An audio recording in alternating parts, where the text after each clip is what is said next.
Hello everyone, welcome to SAP2000 video tutorial. In this video, we will see how to define load patterns. What is load patterns? If you want to talk about load patterns, in the structure we have different type of loads, so we want to apply these loads into the structure. So load pattern, basically the type of loads or the kind of load we want to apply on the structure.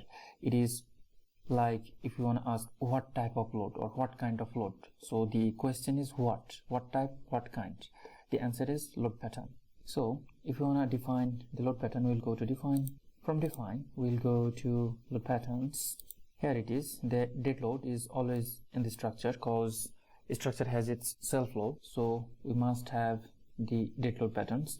After that, we have different types of load. So from here we can see the type of the loads. We have live load, we have roof live, we have quick load, earthquake, we have wind load, snow load, and so on. So we can click here to see them more.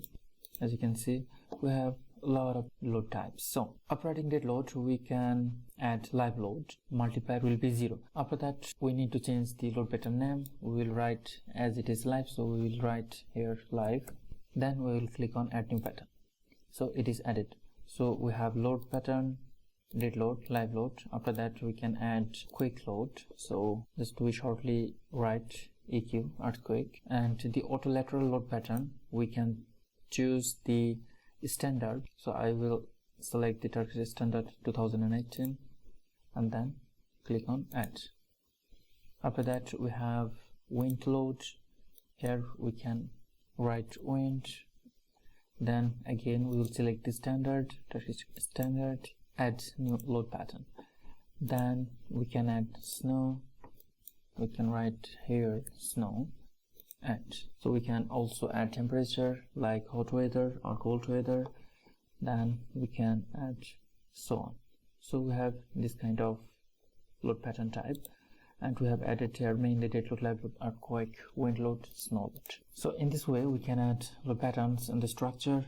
After this video we will talk about how to add or how to define load case in the structure and what is load case. Once again, I want to mention that load patterns is what type of load. So as you can see here, types, load types are here. So what type of load we are gonna apply on the structure. So it is just only defining the types. So we'll click on OK. In this way we can add or we can define the load patterns in SAP2000. I hope this video helped you a lot. I will see you in the next video.